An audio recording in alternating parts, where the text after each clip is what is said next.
A media sesión, porque a media sesión el mundo gira más allá de la bolsa.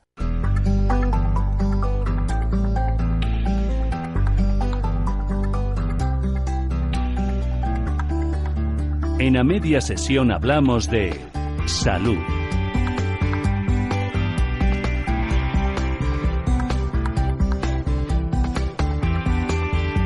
Y uno de los ejes de la salud son sin duda los medicamentos. Se trata de una bendición cuando tenemos fácil acceso a ellos y de una tortura cuando existe lo que nos cura pero no podemos pagarlo.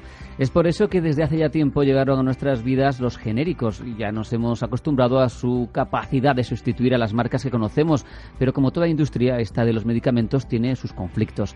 El último que ha surgido viene a cuenta de la legislación europea en materia de propiedad intelectual. Y para hablar de todo, tanto de los genéricos en general como de ese conflicto, nos acompañan este jueves Ángel Luis Rodríguez de la Cuerda, secretario general de la Asociación Española de Medicamentos Genéricos. Ángel Luis, muy buenas tardes. Hola, buenas tardes.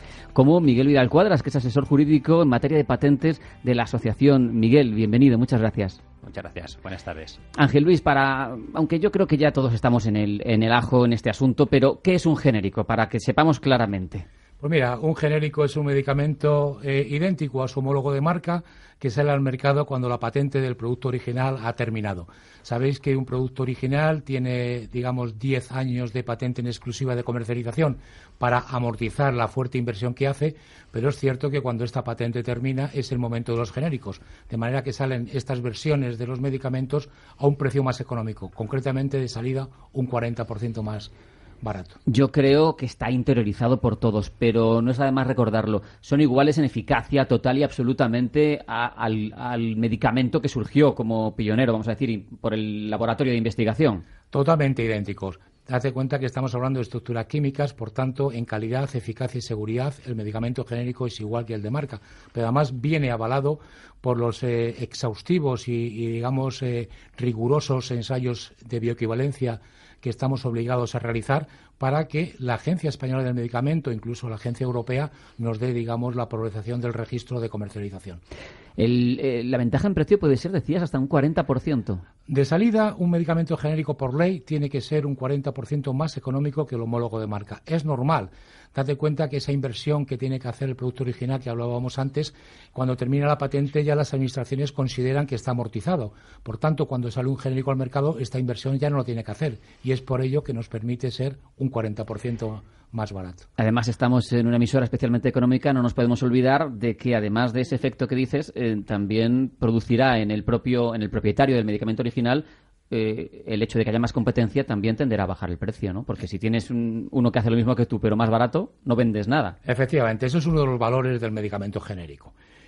Nosotros decimos que un medicamento genérico es una conquista social, porque actúa como regulador del precio en el mercado. Es obvio que si no existieran genéricos, ninguna marca bajaría voluntariamente el precio. Claro. Nosotros, al bajar de entrada un 40%, no solamente ofrecemos unas versiones más económicas, sino también obligamos a los medicamentos de marca a que bajen su precio si quieren ser competitivos. Lo que me extraña es mirando, documentándome, que la cuota está muy por debajo del resto de Europa en nuestro país. A pesar de que tenemos ya una cierta conciencia del uso de los genéricos, no estamos al mismo nivel. Es cierto, ¿eh? Mira, el año pasado celebrábamos una efemérides importante. Es la entrada del primer genérico en nuestro país, hace ya 20 años.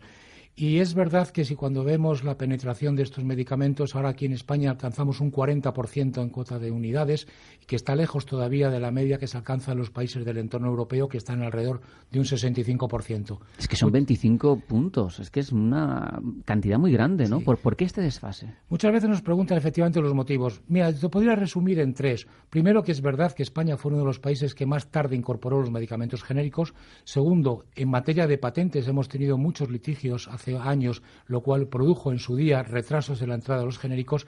Y por último, hoy en día, la verdad que consideramos que no hay unas políticas claras desde las administraciones para promocionar y desarrollar el medicamento genérico. Nosotros confiamos y estamos seguros de que ahora mismo las administraciones tienen ya puesto el foco otra vez en estos medicamentos, y la prueba la tenemos, por ejemplo, de que los grupos políticos, pues tanto el Grupo Socialista como el Grupo PP, que presentó hace unos días un proyecto de ley en el Congreso, o el Grupo Socialista vista una proposición de ley en el Senado hace unos meses, o incluso declaraciones de tanto la ministra Montón como ahora la ministra Carcedo, se han manifestado todos en la necesidad de desarrollar el medicamento genérico. Pero tengo que decir una cosa, es verdad que hay muy buenas intenciones, pero pocas medidas de momento. La ministra Carcedo ha llegado a decir que estos medicamentos son su bandera, ¿no? Parece una declaración de intenciones muy a favor. Efectivamente, por eso digo que la predisposición que hay por parte de las administraciones, tanto centrales como autonómicas, como de los grupos políticos, van en ese sentido. Pero, sin embargo, hoy por hoy tenemos que decir que todavía necesitamos medidas muy concretas para que podamos desarrollar estos medicamentos, eso sí, de manera complementaria a otros grupos de medicamentos.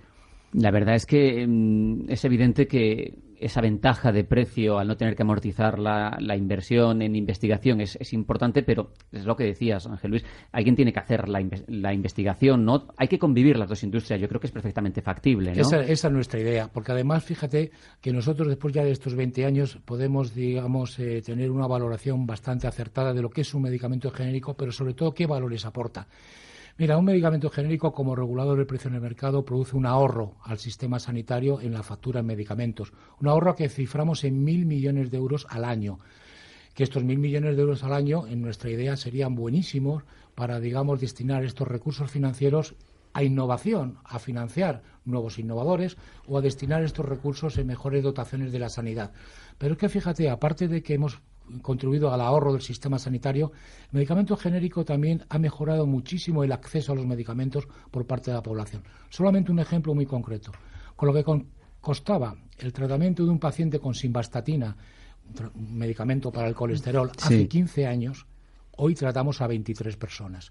Es un dato, yo creo, significativo, es perfectamente gráfico, ¿verdad? Significativo. Y después también tenemos otro valor, y es como sector industrial. Mira, como sector industrial, hoy en día, después de 20 años, estamos dando empleo de manera directa a más de 10.000 personas, de manera indirecta a unas 25.000, y estamos haciendo inversiones en innovación y desarrollo, tanto como un 3,5% de nuestra facturación.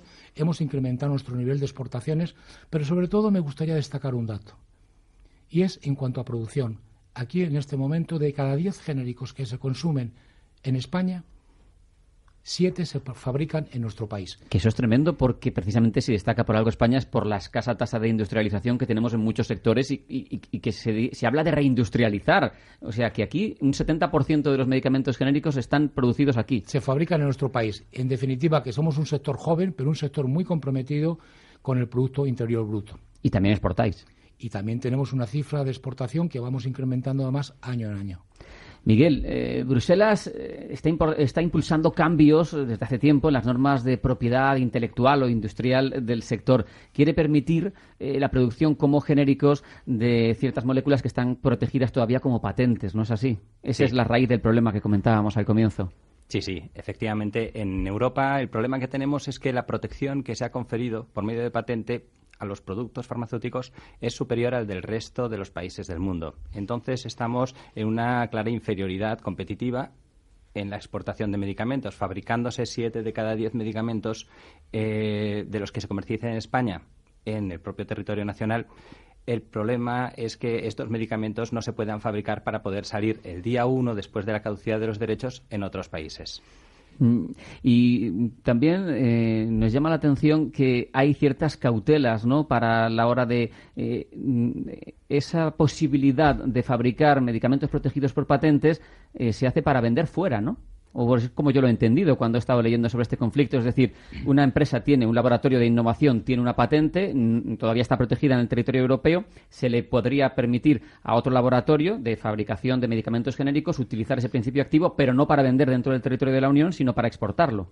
Esa es la cautela que... Efectivamente, eso es lo que se pretende conseguir con medio de la regulación, por medio de la regulación que está promoviendo la Unión Europea, que se tiene que aprobar en los próximos meses y que permitiría a los fabricantes europeos estar en igualdad de condiciones con el resto de fabricantes, principalmente India y China. España hemos de tener en cuenta que el nivel de fabricación de los medicamentos genéricos es muy alto, es un 5% de la producción mundial. Un 11,7% de los medicamentos que están presentes en los Estados Unidos es de producción española. Entonces, esta normativa nos permitiría estar en igualdad de condiciones y entrar a la vez que los competidores principales de las compañías nacionales indios, chinos, brasileños, otros países en los que se puede producir desde el día 1 de la caducidad de la patente en otros países. ¿Cuál es el problema que le ven entonces los laboratorios de innovación? Principalmente estamos hablando de laboratorios de otros territorios, podemos estar hablando de los Estados Unidos, en los que se ven cómo las compañías europeas van a ser competidoras suyas en el propio territorio nacional de los Estados Unidos. Y eso es algo que, por supuesto, se quiere evitar. El que haya nuevos competidores, además, con un nivel de seguridad, de garantía en la fabricación de medicamentos muy alto, como son las compañías europeas, a las que los estándares que se les exige son muy altos y el nivel de los medicamentos es muy competitivo. Mencionabas India, mencionabas China. Es muy dura la competencia en esta industria de los genéricos con esos países que yo, hasta donde yo sé, que no soy experto en este mundo, pero India tiene una trayectoria larga en la fabricación de genéricos. ¿Es muy dura la competencia? Sí, la competencia es muy dura porque India, China se han ido posicionando como grandes players en este campo, en el sector farmacéutico, y además tienen la ventaja, en su caso, de no tener una protección adicional a las patentes, como ocurre en Europa, de 5 años. No solo son 20 años de protección, sino que además se añaden 5 años, que además caducan antes en otros países, por ejemplo en los Estados Unidos, que en la propia Europa. Los fabricantes europeos no pueden entrar en el mercado de los Estados Unidos cuando caducan las patentes en los Estados Unidos, pero sin embargo los fabricantes de otros países sí que pueden. Y una vez pueden los fabricantes europeos, ya está el mercado copado. Completamente copado. Claro, eso es competir en desigualdad de condiciones, ¿no? Es difícil. Sí. También nos interesaba la posibilidad, esto se supone que es una iniciativa de la Comisión Europea para potenciar esa exportación a países terceros de los fabricantes de genéricos, pero esos países terceros receptores no pueden poner otras trabas, no pueden desactivar a su vez eso pues imponiendo aranceles mayores o algún tipo de medida, ya sabes, no de tipo sanitario, que no hay ninguna pega, sino de tipo comercial. No, en las relaciones comerciales que se establecen entre los diferentes países no es posible. No estamos hablando del comercio con China o del comercio con India, estamos hablando principalmente del comercio con los Estados Unidos. Estamos hablando en medicamentos que tienen ventas mayores a 400 millones de dólares. Estamos hablando de un mercado de más de 109.000 millones de dólares en ventas, un mercado en el que no se puede entrar actualmente por parte de las compañías europeas y que si se aprobara esta normativa sí que sería un mercado que se le abriría a las compañías fabricantes europeas. Sería, hemos leído, especialmente positiva para nuestro país esa medida, ¿no? Dentro de todo el mercado de fabricantes europeos de genéricos, ¿por qué? Porque la fabricación en Europa de medicamentos genéricos se está llevando a cabo en Italia y en España. Somos potencia. Sí. Pues es que eso hay que venderlo, porque es que hay tan pocas cosas de las que seamos potencia en Europa ahora mismo. Por ejemplo, fabricando coches somos uno de los principales exportadores y mira, ahora me lo estáis desvelando vosotros.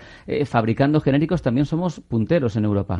Sí, es una industria muy fuerte que se ha mantenido a pesar de las circunstancias. En los últimos 20 años la competencia ha sido muy dura. La litigiosidad en materia de patentes también es muy dura porque las compañías que fabrican son las más débiles, el punto más vulnerable de la cadena del medicamento. Desde luego, si se para la fabricación, se para totalmente el mercado. Y han resistido y tienen una cuota de mercado muy potente, muy alta a nivel mundial.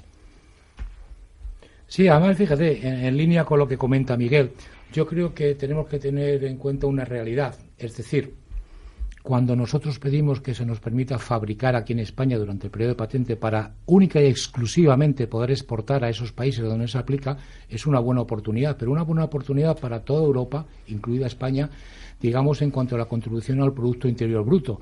Porque hay una realidad. Nosotros, en un estudio que hemos hecho en Medicine for Europe, que es la asociación europea, hemos valorado que si nosotros consiguiéramos que se nos permitieran fabricar, en este caso en Europa, para exportar a terceros países o incluso para hacer lo que llamamos el stockpiling, es decir, estocar producto para estar disponibles al día siguiente, esto representaría en cifras alrededor de unos 25.000 puestos de trabajo más para la Unión Europea. Que no es moco de pavo con la que hay. Estaríamos hablando de un incremento de las exportaciones de 10.000 millones de euros y estaríamos hablando incluso de un ahorro para el sistema sanitario europeo en la factura de medicamentos de 3.000 millones.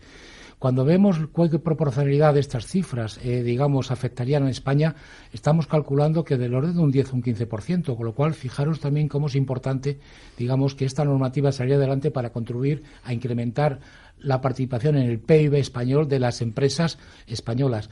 ¿Sabéis cuántos grupos farmacéuticos están operando en España ahora mismo? ¿Cuántos? 13 grupos farmacéuticos estarían en disponibilidad de mejorar y de aportar este PIB. Y además queremos transmitirles a la Administración, que es muy importante en este sentido. Cuando se producen estas oportunidades, como decía Miguel antes, que en Estados Unidos las patentes suelen terminar de media alrededor de 2 años antes que en Europa. Claro, las compañías farmacéuticas no se quedan cruzadas de mano, no van a perder la oportunidad comercial. Lo que hacen es deslocalizar esas empresas y montar empresas o bien en México o en Estados Unidos. Y es una pena porque quien pierde realmente es la Administración Europea y, por ende, la Administración española. Por eso reclamamos en esta nueva directiva que se nos permita, al menos en este periodo excepcional de patentes, que puede durar hasta 5 años, que nos permita fabricar, pero simplemente, con la noble intención de poder exportar única y exclusivamente y poder aprovechar la oportunidad comercial y 2, poder tener con un tiempo razonable el producto disponible para introducirlo al día siguiente y no esperar 6 meses, que es el tiempo medio más o menos que tardas en fabricar un producto. Eso, Ángel Luis, llamaba la atención, porque leyendo sobre todo esto, yo digo, no tiene ningún sentido, ¿no? Que si hay un momento en el que ya no tienes la prerrogativa, el poder, vamos a decir, sobre ese medicamento, ¿por qué razón se espera tanto? Y es porque no os lo dejan ni siquiera fabricar. Lo lógico sería que no lo dejaran vender, lógicamente, hasta el último día y el día siguiente, pero no se permite fabricar previamente, pero si eso habrá controles. Supongo que las medicinas, los medicamentos estarán muy controlados. Claro. No entiendo cuál es el argumento que se da. Efectivamente, la legislación lo que te prohíbe de alguna forma es fabricar. Es decir, ahora mismo simplemente cuando un producto está bajo patente, la marca, lógicamente, lo que nos permite la ley fabricar simplemente son unos lotes, lotes experimentales para poder avanzar en lo que es el registro. Sí, pero genérico. No para tener un stock de fondo que el día 1 te permitiera ponerlo en el mercado. Exacto, y eso es lo que estamos reclamando a las administraciones europeas en este caso. Y por ello, desde ASEC, desde la Asociación Española, junto con Medicine for Europe, estamos haciendo también un trabajo muy interesante aquí en España de interlocución con todas las administraciones centrales, tanto el Ministerio de Sanidad, Ministerio de Economía, Ministerio de Industria, Oficina Económica del Gobierno, o incluso con un organismo muy importante para estos temas, que es la Oficina Española de Patentes y Marcas. Le estamos trasladando un mensaje muy claro, que nos permitan fabricar en beneficio, lógicamente, sobre todo para los gobiernos europeos y, por supuesto, para el gobierno español. ¿Cómo lo veis en cuanto a opciones? Porque al final a mí me da la sensación, siendo una directiva preparada por la propia Bruselas, que hay mucha opción de que salga adelante, ¿no? Por lo menos la intención respecto del gobierno europeo es esa. Otra cosa será que luego se pongan de acuerdo para aprobar la directiva o transponerla, sí. Pero en principio... Es un trabajo duro. Es decir, la tramitación, esto empezó con una iniciativa de la Comisión Europea allá por el mes de marzo-abril. Primero pasó un primer corte hacia el mes de mayo, con lo cual se le dio luz verde para la siguiente tramitación.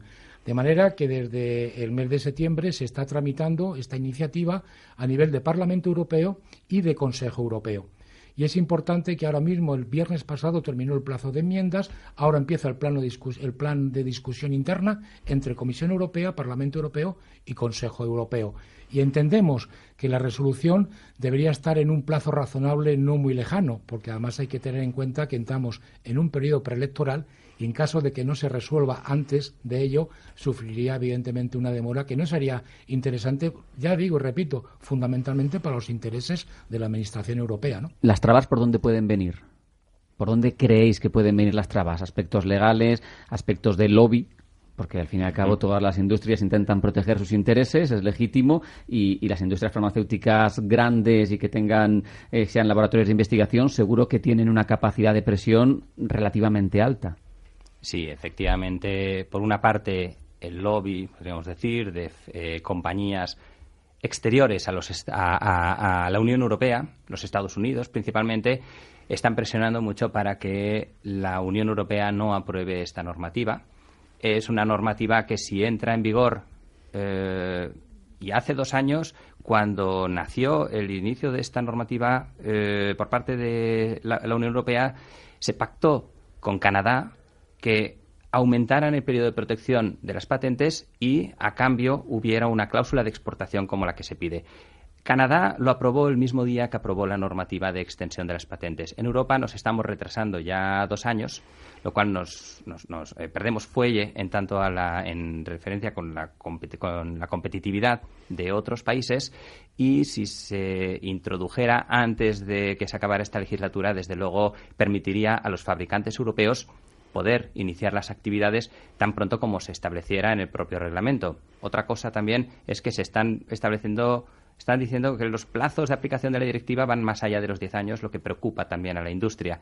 En cualquier caso, si no saliera ahora, tendríamos que esperar a que se conformara el nuevo Parlamento Europeo. Claro, tenemos elecciones en la primavera, ¿verdad? Si no me equivoco, con lo que todo eso se ralentizaría, si no ya entraría en un siguiente periodo de sesiones, con lo que la merma para vuestros intereses sería grande. Efectivamente, tenemos el Brexit, que paralizará el Parlamento Europeo a partir de finales del mes de marzo, y tenemos también el final de la legislatura en el mes de mayo. Entonces eso paralizaría hasta que se conforme el nuevo Parlamento Europeo. A ver si se dan prisa y se ganan el sueldo que cobran muy bien los eurodiputados. Ángel Luis, para ir terminando, ¿alguna reivindicación concreta que hacer a nuestros poderes públicos más allá de esa buena sintonía y de esas buenas declaraciones que están muy bien y que son un buen principio, porque si de principio entras mal ya apagáramos, pero alguna reivindicación concreta del sector de los fabricantes de genéricos? Sí, nosotros reivindicamos que es verdad que reconocemos que al menos en el último año hemos recuperado el foco de atención por parte de las administraciones y vuelven a tener en cuenta la necesidad del medicamento genérico como medicamento, digamos, como sector complementario a otros medicamentos, como pueden ser innovadores, biológicos, biosimilares, incluso medicamentos huérfanos, pero ahora estamos en el momento de que, aparte de recuperar el foco, necesitamos recuperar la agenda política, que de verdad se traduzca en normativas específicas, concretas para el medicamento genérico, que nos ayude a impulsar y sobre todo en beneficio no solamente de la administración y de los gobiernos, sino fundamentalmente en beneficio del ciudadano, que se pueda beneficiar, digamos, del medicamento genérico como un medicamento complementario a ese medicamento de marca que ya terminó su patente y que evidentemente pues ya amortizó, entendemos ya, la inversión que se hizo y se pueda beneficiar de las ventajas o de los valores que hablábamos al principio y sobre todo no olvidemos el acceso. Claro, el acceso es básico en un momento además tan complicado. Me interesaba también vuestra opinión respecto de la transferencia de competencias. ¿Os resulta muy complicado como sector que las competencias en sanidad estén transferidas? Bueno, vamos a ver, efectivamente, en España es un país con 17 comunidades autónomas donde la mayoría de las competencias en sanidad están transferidas, a excepción de una muy importante, que es el precio y la financiación. Como sabéis, el precio y la financiación es una competencia de la Administración Central, concretamente del Ministerio de Sanidad. Por tanto, la realidad de hoy en día, y por ejemplo, por poner un ejemplo, en mi trabajo día a día, mi trabajo es un trabajo de interlocución constante con las administraciones centrales y las administraciones autonómicas, para poder trabajar, digamos, en grupo. Coordinados. Y coordinados y poder sacar, digamos, las normativas que serían interesantes de una manera común. Muy bien, Ángel Luis Rodríguez de la Cuerda, secretario general de la Asociación Española de Medicamentos Genéricos, y Miguel Vidal Cuadras, asesor jurídico de la misma. Muchísimas gracias a los dos por acompañarnos y por darnos a conocer el mundo del genérico y de sus retos, que son muy importantes. Muchísimas gracias a vosotros. Muchas gracias.